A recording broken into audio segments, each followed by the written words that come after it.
بسم اللہ الرحمن الرحیم۔ سامعین و ناظرین،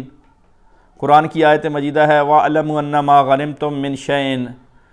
یہ لفظ غنم تو استعمال ہوا ہے خمس کے لیے کہ جو جنگوں میں جہاد کرتے ہوئے مجاہدین کے ہاتھ سامان آتا ہے جنگ کے بعد، اور جو کفار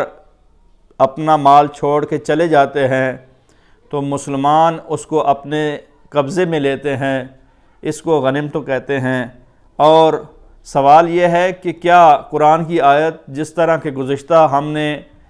چیپٹر میں کہا تھا کہ جو غنم تو لفظ ہے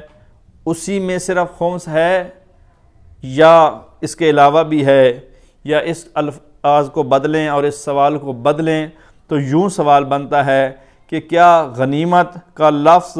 جنگی مال غنیمت سے ہی مخصوص ہے یا مخصوص نہیں ہے؟ تو اس کا سادہ سا جواب یہ ہے کہ نہیں ہے مخصوص غنیمت کا لفظ جنگی مال سے، بلکہ دوسرے مالوں کو بھی، دوسرے اموال کو بھی کہا جا سکتا ہے۔ اور اصل ہمارا مقصد آج کا خمس لغت کی روشنی میں بیان کرنا ہے، تو آئیں لغت کو دیکھتے ہیں۔ خلیل ازہری کی لغت سے یہ دیکھا گیا ہے کہ خلیل نے لکھا ہے کہ غنیمت اس چیز کو سمجھا جائے جس کو انسان حاصل کرتا ہے، پک کرتا ہے، چاہے وہ مشقت کے ساتھ ہو یا بغیر مشقت کے ہو، چاہے وہ کسی دشمن سے ہو یا کسی اور طریقے سے ہو،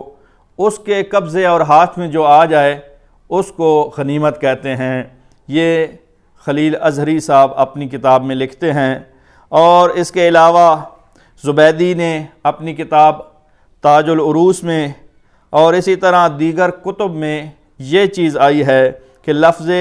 غنم اور غنیمت اس کے معنی ہر طرح کا فائدہ ہے، پرافٹ ہے، منفعت ہے، قیمت کا زیادہ ہونا ہے۔